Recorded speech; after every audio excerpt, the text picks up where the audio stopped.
trip to France isn't just about experiencing the icons of glittering Paris. As you step out of the big cities, the countryside comes alive with the culture, history and heart of the French way of life. We've joined Scenic for a 12-day river cruising experience through the stunning region of Bordeaux. One of the great experiences that you can have here with Scenic is that you can come out here on one of these electric bikes and enjoy the French countryside. And I think this is one of the best ways to really get a sense of what it's all about and how the locals live. Just a word of warning though, they do have a little bit of a kick. Bonjour! I have to say, this is one of life's simple pleasures.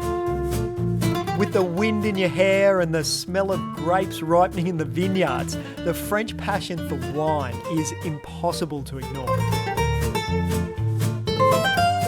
Of course, this incredible region and most importantly, its precious vines needed some fairly serious protection.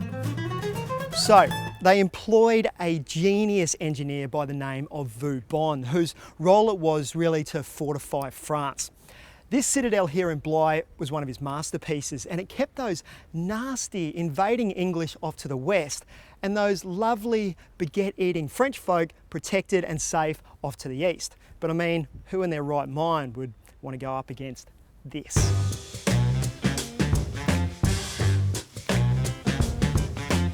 The Bligh Citadel is one of the most impressive fortifications in France and has been listed as a World Heritage Site.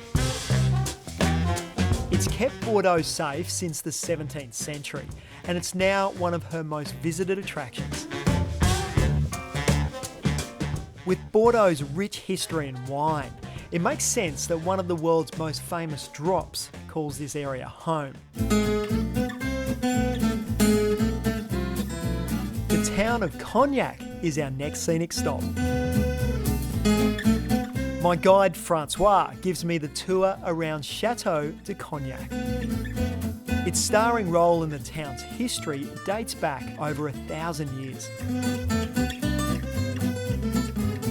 The black mould on many of the walls here is famous to this region. It feeds on the evaporating cognac while it's in production. That's what we call here the angel share. It represents 300,000 lost bottles per year. And only for our house. For all the cognac houses, that's 22 million of lost bottles. It's an eye-opening look at this age-old tradition, with some of the spirits here well over 300 years old. This is just fascinating. They actually need these spiders in the cognac industry to keep the termites out of the barrels. But if you have a really close look at their web, it's quite haphazard. That's because the little fellas are drunk. I kid you not. And on that note, Francois makes sure I get a taste of why Bordeaux is such a popular destination for travellers.